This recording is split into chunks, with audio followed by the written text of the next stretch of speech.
সদায় তৃতীয় সংখ্যক পবা বৰ্ষাৰণ্য মহোৎসৱ উদযাপনক লৈ প্ৰস্তুতি 2026 বৰ্ষৰ 16, 17, 18 আৰু 19 জানুৱাৰীত চাৰিদিনীয়াকৈ তৃতীয় সংখ্যক পবা বৰ্ষাৰণ্য মহোৎসৱ বেছিক সাহিত্য পৰিষদৰ উদ্যোগত নৈসৰ্গিক সৌন্দৰ্যৰে ভৰা বেৰাচাপৰিৰ বেৰা ঘাটত অনুষ্ঠিত হ'ব তৃতীয় সংখ্যক পবা বৰ্ষাৰণ্য মহোৎসৱ বেছিক সাহিত্য পৰিষদৰ উদ্যোগত আৰু জনাইবাহী ৰাইজৰ সহযোগত পবাৰ নৈসৰ্গিক বেৰাচাপৰিৰ বেৰাঘাটত আগন্তুক 2026 বৰ্ষৰ 16, 17, 18 আৰু 19 জানুৱাৰীত চাৰিদিনীয়াকৈ তৃতীয় সংখ্যক পবা বৰ্ষাৰণ্য মহোৎসৱ উদযাপনৰ বাবে ব্যাপক প্ৰস্তুতি চলিছে। তৃতীয় সংখ্যক পবা বৰ্ষাৰণ্য মহোৎসৱত বিধায়ক ভুৱন পেগুক উদযাপন সমিতিৰ সভাপতি অৱসৰপ্ৰাপ্ত শিক্ষক তথা প্ৰকৃতিপ্ৰেমী টুখেশ্বৰ মিৰি আগৰৱালা কাৰ্যকৰী সভাপতি আৰু বেছিক সাহিত্য পৰিষদৰ কাৰ্যবাহী সদস্য নৰেশ কুম্বাগক সম্পাদকৰ লগতে জনাই কেইবাগৰাকীও সমাজসেৱী বন সংৰক্ষণ সংগঠন আৰু বিভিন্ন দল সংগঠনৰ সদস্যক লৈ উদযাপন সমিতি গঠন কৰা হৈছে। উল্লেখযোগ্য যে পবাৰ নৈসৰ্গিক সৌন্দৰ্য আৰু পৰিৱেশ সংৰক্ষণৰ বিষয়ে জনসচেতনতা বৃদ্ধি কৰা প্ৰকৃতি সংস্কৃতি পৰ্যটন লোক সংস্কৃতি আৰু বনজ সম্পদৰ সম্বন্ধে পবাৰ জৈৱ বৈচিত্ৰতা আৰু নৈসৰ্গিক সৌন্দৰ্যক বিশ্ব দৰবাৰলৈ উলিয়াই দি পবাক পৰ্যটনৰ মানচিত্ৰত স্থাপন কৰাৰ লক্ষ্যৰে বেছিক সাহিত্য পৰিষদৰ উদ্যোগত প্ৰতি বছৰে উদযাপন কৰি আহিছে পবা বৰ্ষাৰণ্য মহোৎসৱ।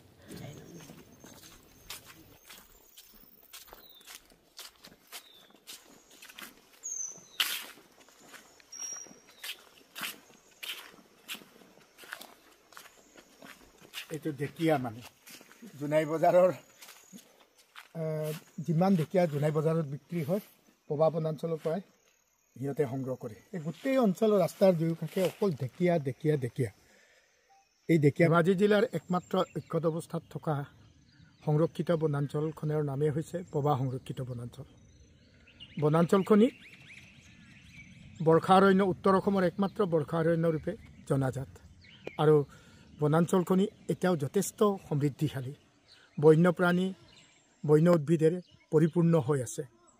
গতিকে এই বনাঞ্চলখনি সংৰক্ষণৰ কাৰণে অসম চৰকাৰে গুৰুত্ব উপলব্ধি কৰি 2024 চনত অক্টোবৰ মাহৰ 30 তাৰিখে বিধানসভাত আমাৰ মাননীয় বিধায়ক ভুৱন পেগুদেৱে অভয়াৰণ্যলৈ পবা উন্নীত কৰিবৰ কাৰণে প্ৰশ্ন উত্থাপন কৰিছিলে। তেতিয়া আমাৰ বন আৰু পৰিৱেশ মন্ত্ৰী চন্দ্ৰমোহন পাটোৱাৰীয়ে আশ্বাস দিছিলে পবা সংৰক্ষিত বনাঞ্চলখনক ইয়াৰ জৈৱ বৈচিত্ৰতাৰ সমৃদ্ধিশালীৰ পিনে লক্ষ্য ৰাখি অতি সোনকালে অভয়াৰণ্যলৈ উন্নীত কৰিম।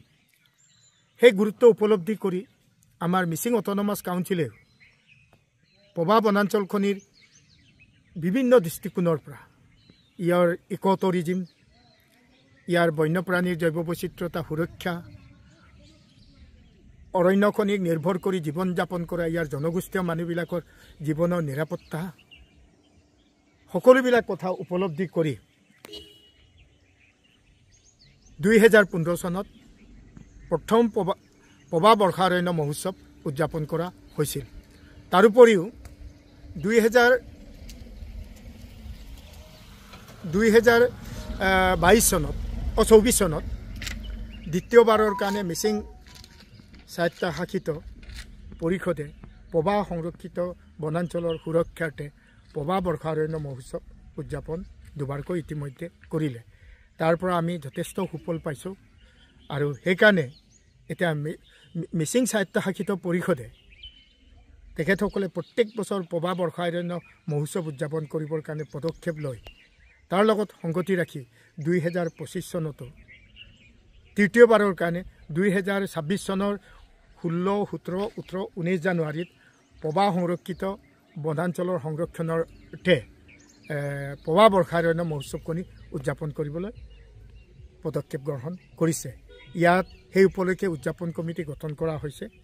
উদযাপন কমিটিত আমাৰ স্থানীয় বিধায়ক মাননীয় ভুৱন পেগুদেৱক সভাপতি টুখেশ্বৰ মিৰি আগৰৱালা প্ৰকৃতিকৰ্মী তেখেতক কাৰ্যকৰী সভাপতি মিচিং অট'নমাছ কাউন্সিলৰ কাৰ্যবাহী সদস্য নৰেশ কুম্বাঙক সম্পাদক হিচাপে লৈ উদযাপন কমিটি গঠন কৰা হৈছে। এইবাৰ পবা সংৰক্ষিত বনাঞ্চলৰ সুৰক্ষাৰ্থে আয়োজিত পবা বৰ্ষাৰণ্য মহোৎসৱত আমাৰ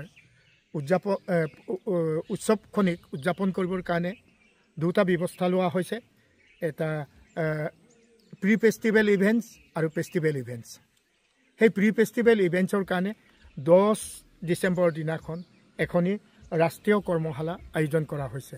এই ৰাষ্ট্ৰীয় কৰ্মশালাত ভাৰতৰ বিভিন্ন অঞ্চলৰ পৰা আমি পৰিৱেশবিদসকলক আমন্ত্ৰণ জনোৱা হৈছে আৰু জনাই গাৰ্লছ কলেজত স্থানীয় ছাত্ৰ ছাত্ৰী বিদ্যালয় মহাবিদ্যালয়সমূহৰ ছাত্ৰ ছাত্ৰী পৰিৱেশ প্ৰেমী সামাজিক সংগঠন এই গোটেইবিলাকক লৈ হেৰি কৰা হৈছে। আমাৰ কি কৰা হৈছে এখনি ৰাষ্ট্ৰীয় কৰ্মশালা প্ৰি ফেষ্টিভেলৰ নামত উদযাপন কৰা হ'ব। আৰু তাৰপিছতে আমি 16 জানুৱাৰীৰ পৰা 19 জানুৱাৰীলৈকে আমি ফেষ্টিভেল ইভেণ্টছ কৰা হৈছে। আৰু ফেষ্টিভেল ইভেণ্টছ শেষ হোৱাৰ পিছত আমাৰ থাৰ্ড ষ্টেজটো হৈছে আমাৰ পষ্ট ইভেণ্ট। আমি ইয়াত যি প্লাষ্টিক জাতীয় বস্তু প্লাষ্টিক মুক্ত আমি বৰ্ষাৰণ্য মহোৎসৱ উদযাপন কৰিবৰ কাৰণে ব্যৱস্থা কৰা হৈছে, যাতে কোনোবাই প্লাষ্টিক বা ইয়াত আৱৰ্জনা পেলাই থৈ যায় তাক ৰিচাইকেল কৰিবৰ কাৰণে লাষ্টত আমি এটা পৰ্যালোচনা কৰা হ'ব। আৰু এইবাৰ আমি কি কৰা হৈছে, পবা বৰ্ষাৰণ্য মহোৎসৱখনি আমি পবা বনাঞ্চলৰ অভ্যন্তৰৰ পৰা আঁতৰাই বেৰাঘাটত য'ত নাম দিয়া হৈছে চিয়াংলালি বেৰাঘাট নামেৰে জনাজাত স্থানত আমি কি কৰা হৈছে তৃতীয় সংখ্যক পবা বৰ্ষাৰণ্য মহোৎসৱখনি উদযাপন কৰিবলৈ হাতত লৈছোঁ। তাৰপিছত এই বুৰঞ্জী প্ৰসিদ্ধ বেৰাঘাট, তাত পূৰ্বতে চুতীয়া ৰজাৰ এটা পুখুৰী আছিলে। সেই পুখুৰীটো বিশেষকৈ বেৰাদুৰ্গ নামে জনাজাত আছিলে। এই বেৰাদুৰ্গৰ আশে পাশে এটা বেৰাঘাট বুলি আছিলে।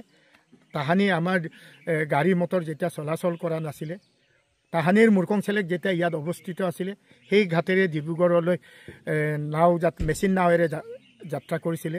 সেই ঘাটটোৰ বুৰঞ্জী প্ৰসিদ্ধ ঘাটটোৰ লগত সংগতি ৰাখি এইবাৰ চিয়াংলালি বেৰাঘাটত তৃতীয় সংখ্যক পবা মহোৎসৱখনি আমি আয়োজন কৰিবলৈ পদক্ষেপ গ্ৰহণ কৰিছোঁ।